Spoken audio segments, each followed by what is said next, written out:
Rain hammered the glass towers of downtown Seattle as 17-year-old Kestrel Voss pressed her face against the cold window of the Meridian Technologies building. Inside, executives in $1,000 suits debated the company's impending collapse while she shivered in a cardboard shelter. Her quantum physics textbook, wrapped in plastic bags beside her sleeping bag. What they didn't know was that the homeless girl they'd shooed away from their lobby 3 times that week had already solved their impossible problem. Meridian Technologies, humanity's premier interstellar shipping corporation, faced extinction. The Hegemonia coalition of 12 alien species that controlled galactic trade routes had imposed a shipping embargo on all human vessels. Their reasoning was simple. Humans were too unpredictable, too chaotic, too dangerous to be trusted with cargo worth trillions of credits across star systems. The company's stock had plummeted 40% in 2 weeks. CEO Dracon Vex had assembled the brightest minds from MIT, Stanford, and the Lunar Institute of Technology. They'd burned through 60 million credits on consultants' AI modeling systems and diplomatic envoys. Nothing worked. The aliens' primary concern wasn't political, was practical. Human ships suffered a catastrophic failure rate of 0.003% during hyperspace jumps, compared to the galactic average of 0.0001% when a ship carrying antimatter or quantum processors exploded in hyperspace. The dimensional ripples could destabilize entire sectors. The hegemony had lost patience with humanity's acceptable losses. Kestrel had been listening to the executive meetings through the building's heating vents for weeks. She'd made the Meridian lobby her temporary home after the city shelter closed due to budget cuts. Security guards regularly ejected her, but she always found a way back in, drawn by the warmth and the fascinating glimpses of advanced technology scrolling across the lobby's holographic displays. Late at night, when the building emptied, she'd slip into the executive conference room through a maintenance access panel. The holographic projectors were still active, displaying shipping routes, hyperspace calculations, and alien diplomatic communications. Kestrel absorbed it all with the desperate hunger of someone who'd been denied education but possessed a mind that could unravel the universe's deepest secrets. Her parents had been brilliant. Scientists before the Sino-American War claimed their lives. She'd bounced between foster homes until aging out of the system at 16, but she'd never stopped learning. Public libraries were her universities, discarded textbooks, her treasures. She'd taught herself advanced mathematics, quantum mechanics, and xenolinguistics by deciphering alien technical manuals found in corporate dumpsters. The breakthrough came during her 3rd week hiding in the building. While studying the hyperspace failure data, she noticed something the paid consultants had missed: a pattern in the quantum resonance frequencies that occurred during human ship failures. The alien ships used a completely different approach to hyperspace navigation, one that created harmonic interference with human technology. But the interference wasn't random. It was mathematical, predictable, and therefore solvable. Kestrel spent 3 sleepless nights scribbling equations on the back of fast food napkins and empty pizza boxes. Her fingers cramped from writing, her empty stomach growled, but she pressed on. She'd found something extraordinary, a way to synchronize human hyperspace drives with aliens' navigation protocols without compromising either system's integrity. The solution was elegant in its simplicity. Instead of fighting the quantum interference, human ships could embrace it, using the alien resonance frequencies as a stabilizing force. It would reduce the failure rate to 0 while actually improving jump efficiency by 12%. She'd solved the unsolvable problem. Now she just had to convince someone to listen to a homeless girl with dirt under her fingernails and dreams bigger than the stars. Part 2. The desperate presentation. Tuesday morning arrived gray and unforgiving. Kestrel stood outside the Meridian Technologies building, her solution written on 17 pages of carefully organized notes. She'd spent her last $3 on a notebook from the corner store, copying her napkin calculations in neat handwriting that would make her dead parents proud. Inside, the emergency board meeting was already underway. Stock prices had fallen another 8% overnight after the hegemony announced they were extending their embargo to include all human colonies. Mars shipping hubs sat empty. The Europa mining stations couldn't export their quantum crystals. Humanity's expansion into the galaxy was grinding to a halt. We're looking at complete economic collapse within 6 months, announced CFO Lyrian Cade, her voice steady, despite the catastrophic numbers on the holographic display. The hegemony won't budge. They've made it clear that until we solve our hyperspace stability issues, we're persona non grata across 17 star systems. CEO Drakenvex slammed his fist on the obsidian conference table. I've thrown everything we have at this problem. Quantum physicists, xenoengineers, diplomatic specialists, nobody can crack it. The alien technology is too advanced, too different from our own.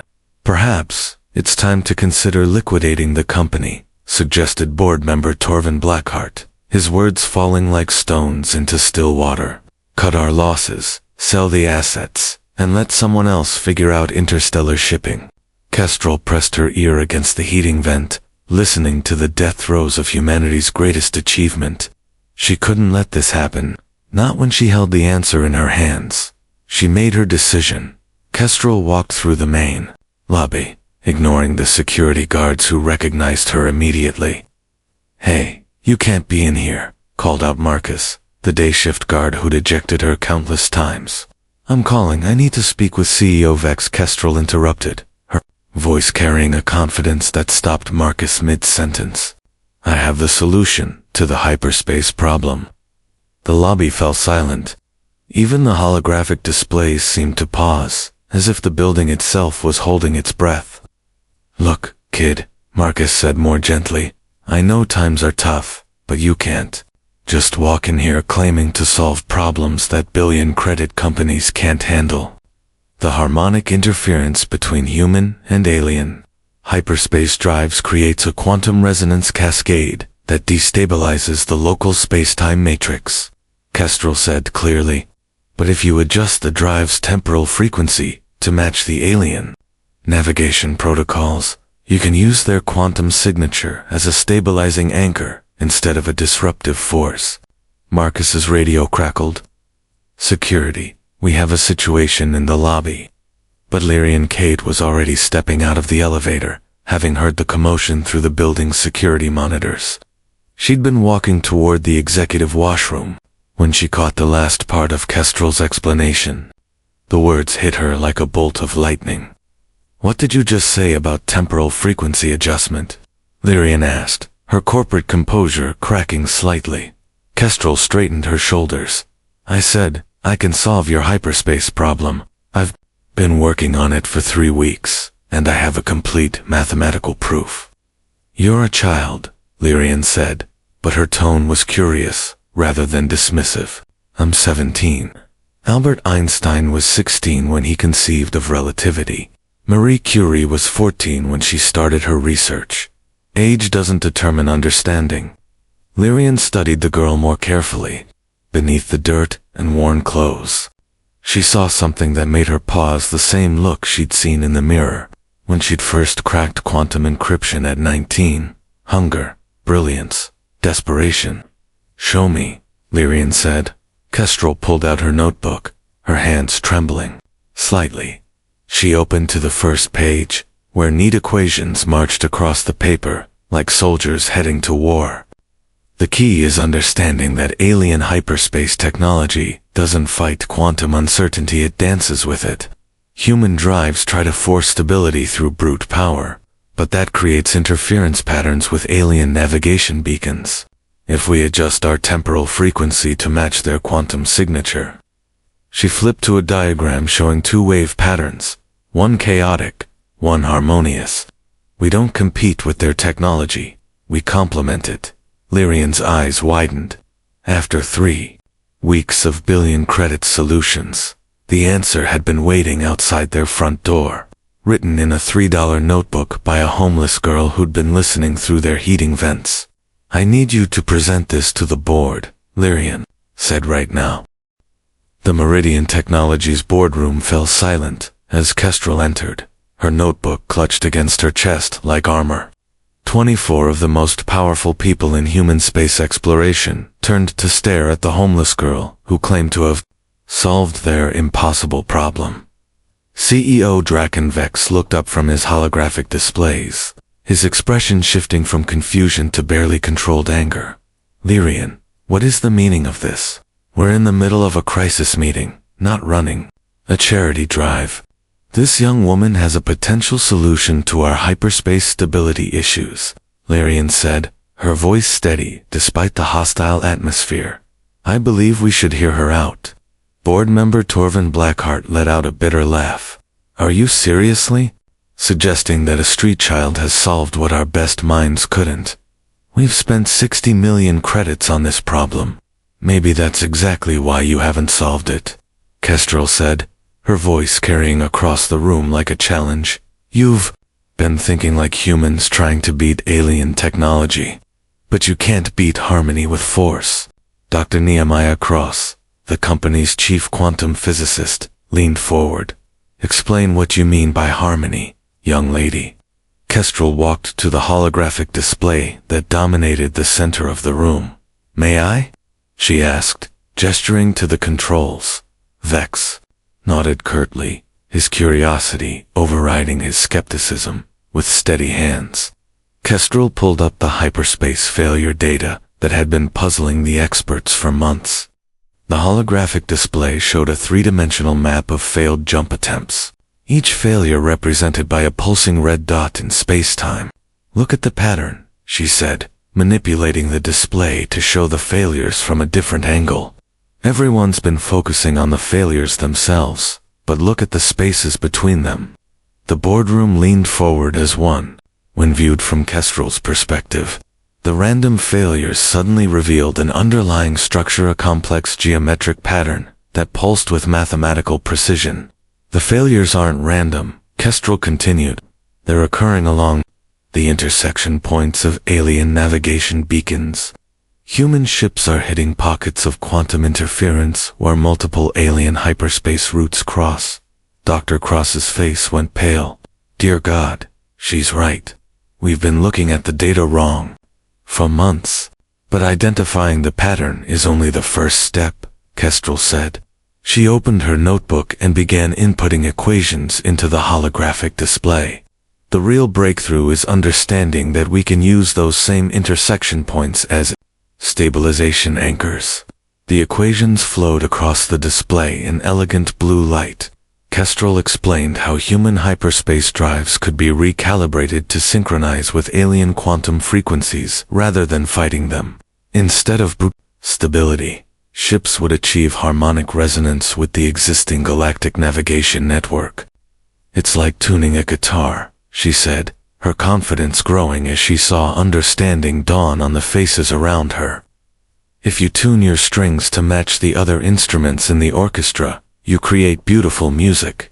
But if you insist on playing in a different key, you create chaos." The boardroom erupted in excited whispers. Chief Engineer Valorian Steele began running calculations on his personal tablet. "The energy requirements would be reduced by 30%, he announced, and the jump accuracy would improve by an order of magnitude. More importantly, Dr. Cross added, the failure rate would drop to essentially zero. We wouldn't just meet galactic safety standards, we'd exceed them." Board member Serafina Goldwell, who'd been silent throughout the presentation, finally spoke. "How long would it take to implement this solution?" Kestrel looked at the equations still floating in the air. "The recalibration is software-based. With the right team, you could have prototype ships ready for testing within a month." "A month?" Vex's voice was sharp with disbelief. "We've been working on this for 2 years." "You've been working on the wrong problem for 2 years," Kestrel corrected. "You've been trying to make human technology more powerful. I'm suggesting we make it more cooperative." The room fell silent again, But this time, it was the silence of possibilities, rather than despair. Lyrian Cade stood up, her executive presence filling the room. "We need to run full simulations immediately," she announced. "Dr. Cross, I want your team to verify every calculation. Engineer Steele, begin preliminary design work for the drive modifications. And, she turned to Kestrel, "I want you to stay here and work with our technical team." "I don't have anywhere else to go," Kestrel said simply.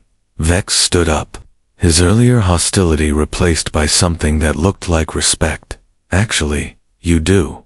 Welcome to Meridian Technologies, Miss Voss." "Kestrel Voss, welcome to the team, Miss Voss. Let's save our company." The Meridian Technologies building transformed into a hive of activity as Kestrel's solution moved from theory to reality. The executive conference room became her temporary laboratory, filled with quantum physicists, xenoengineers, and holographic displays showing her calculations in increasingly complex detail. Dr. Nehemiah Cross had assigned his best team to verify Kestrel's work. For 72 hours straight, they ran simulations, checked equations, and stress-tested every aspect of her harmonic resonance theory. The results were better than anyone had dared hope. "The quantum stability matrices are perfect," announced Dr. Venice Starweaver, the lead simulation specialist. "I've never seen such elegant mathematical solutions to multidimensional problems." But time was running out. The hegemony had scheduled a final hearing for the end of the month, just 3 weeks away.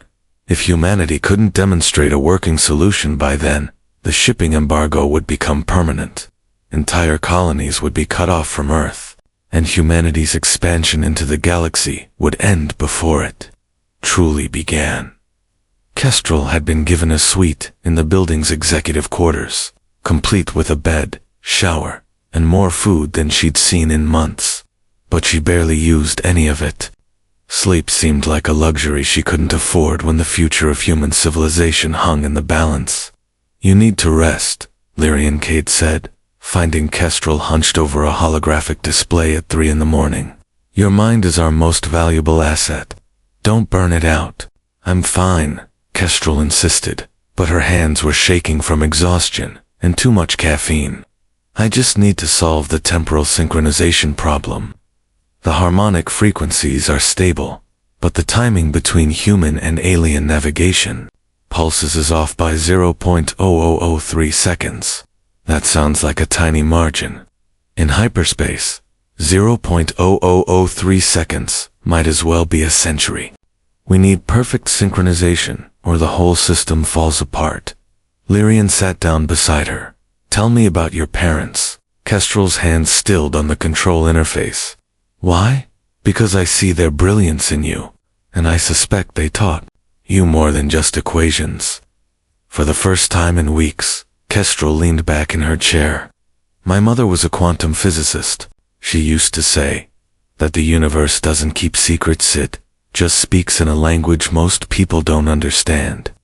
My father was a xenolinguist. He taught me that communication isn't about forcing your message on others.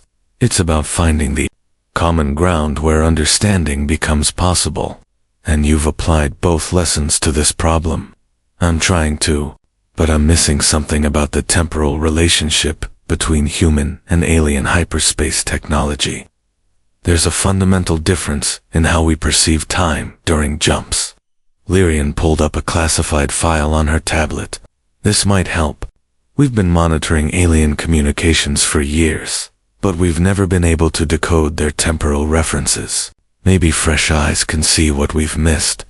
The file contained thousands of intercepted alien transmissions, all tagged with temporal metadata.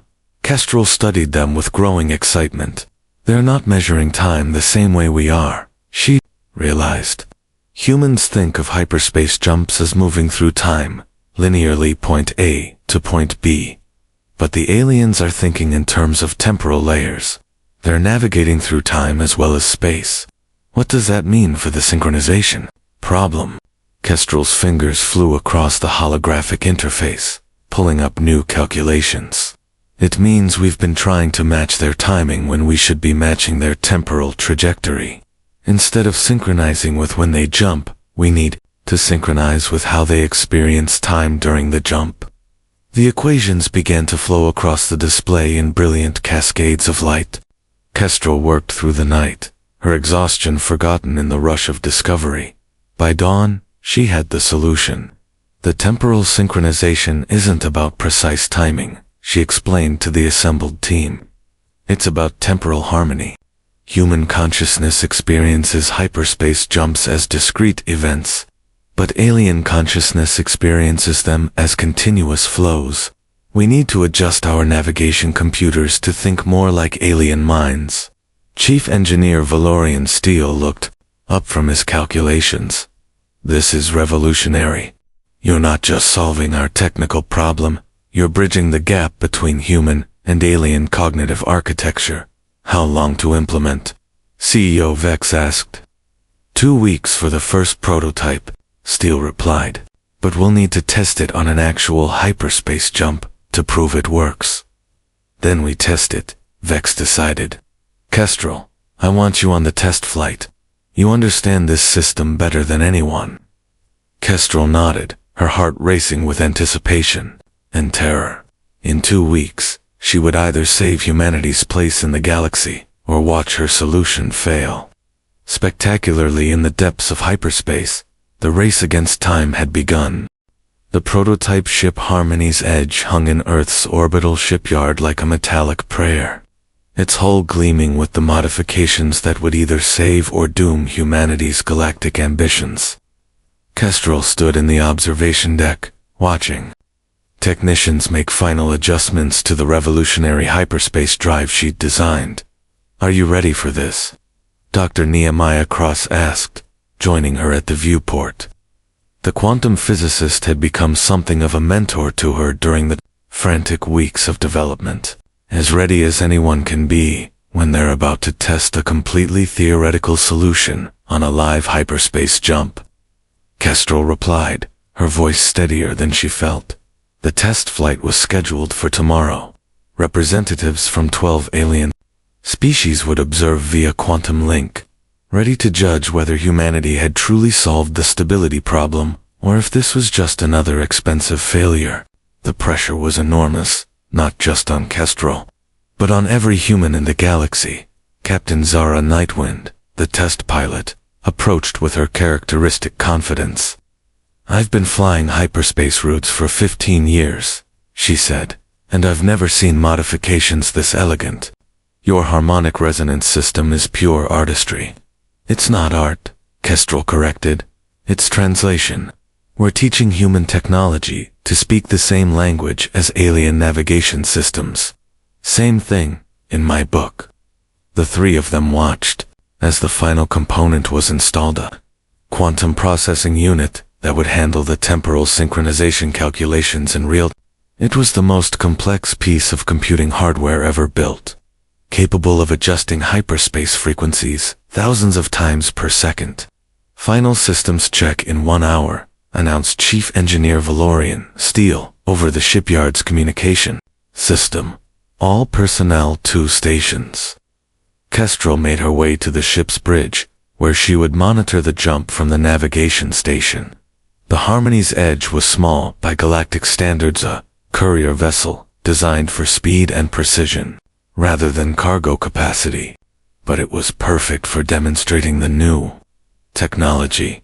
The bridge hummed with quiet efficiency as the crew ran through their pre-flight checklist.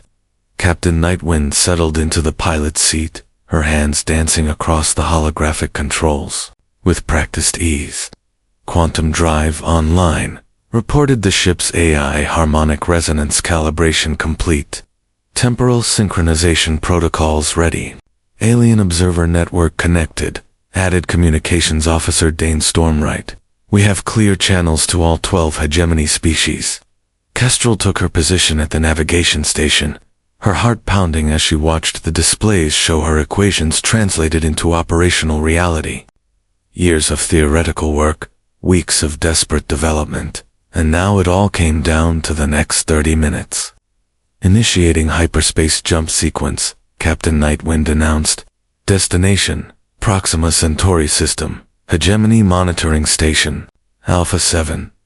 The ship's engines began their characteristic whine as power flowed into the hyperspace drive. But something was different this time. Instead of the harsh, aggressive sound of human technology fighting against the laws of physics, the Harmony's edge hummed with a musical quality that seemed to resonate in harmony with the universe itself. Quantum field stabilization at optimal levels, Kestrel reported. Alien navigation beacon interference is ... Wait. She stared at her displays in amazement. The interference isn't interference anymore, it's guidance. The alien beacons are actually helping stabilize our jump field. Impossible, breathed Dr. Cross from the observation station. Not impossible, Kestrel corrected, just misunderstood. We've been seeing the alien navigation network as an obstacle when it was actually an invitation to join the galactic community. Jump. In 30 seconds, Captain Nightwind announced. The bridge fell silent except for the harmonious hum of the drive systems. Through the viewports, stars began to shift and blur as the ship prepared to tear through the fabric of space-time itself. 10 seconds to jump, the captain called out. 5. 4. 3. 2. 1. Jumping. Reality shattered around them like a kaleidoscope made of light and time. But instead of the violent, chaotic experience of traditional hyperspace travel, the Harmony's edge slipped through dimensions as smoothly as a fish through water. Jump successful, the AI announced. Arrival at Proxima Centauri System in 3. 2. 1. Now. The stars reassembled themselves into new patterns as the ship dropped back into normal space. Ahead of them, the Hegemony Monitoring Station hung in orbit around Proxima Centauri, its alien architecture gleaming with otherworldly beauty. Quantum stability maintained throughout the jump, Kestrel reported, her voice filled with wonder. Zero-dimensional distortion. Zero temporal drift. Perfect harmonic resonance achieved. The communications system crackled with incoming messages from alien observers. For the first time in years, they weren't protests or warnings, they were congratulations. The Hegemony Council has reached a decision, announced an alien voice speaking perfect English. Humanity has demonstrated mastery of harmonic hyperspace navigation. The shipping embargo is hereby lifted. Welcome to the galactic community. Captain Nightwind turned to Kestrel with a massive grin. You did it. You actually did it. But Kestrel was already looking ahead. The successful test flight was just the beginning. Now came the real challenge, transforming human civilization's relationship with the galaxy itself. 6 months after the successful test flight, Kestrel stood in the newly constructed Meridian Technologies orbital headquarters, watching an endless stream of ships moving through the Sol system using her harmonic navigation technology.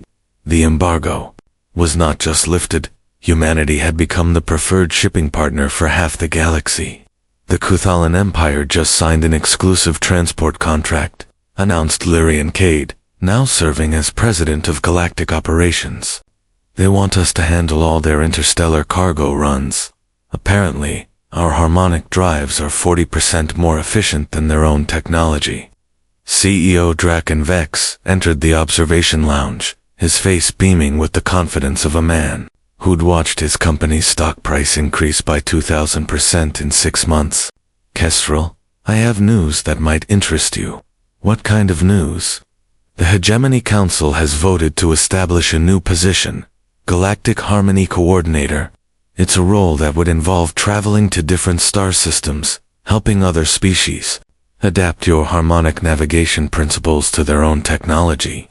Kestrel turned from the viewport, her expression thoughtful. They want me to teach other species how to cooperate instead of compete. Exactly. And the salary would be ... substantial. How substantial? Vex handed her a tablet, displaying a number that made her eyes widen. Per year, plus full diplomatic immunity, a personal starship, and the authority to negotiate technology-sharing agreements between species. It was more money than Kestrel had ever dreamed of, enough to buy a planet, if she wanted. But as she looked out at the bustling space traffic, she realized something important about herself. "I'll take the job," she said, "but with one condition. Name it.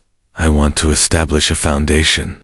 Every homeless child on Earth gets access to advanced education, technology, and opportunities. No one should have to solve the universe's problems from a cardboard box." Vex extended his hand. "Deal." As they shook hands, Kestrel reflected on the journey that had brought her here. 6 months ago, she'd been a homeless girl, pressing her face against glass windows, dreaming of a future among the stars. Now she was about to become one of the most powerful people in the galaxy. But the real victory wasn't personal. It was philosophical. Humanity had learned to listen instead of dominate, to cooperate instead of conquer. The harmonic navigation technology was just the beginning. It represented a fundamental shift in how humans related to the universe and the other species that inhabited it.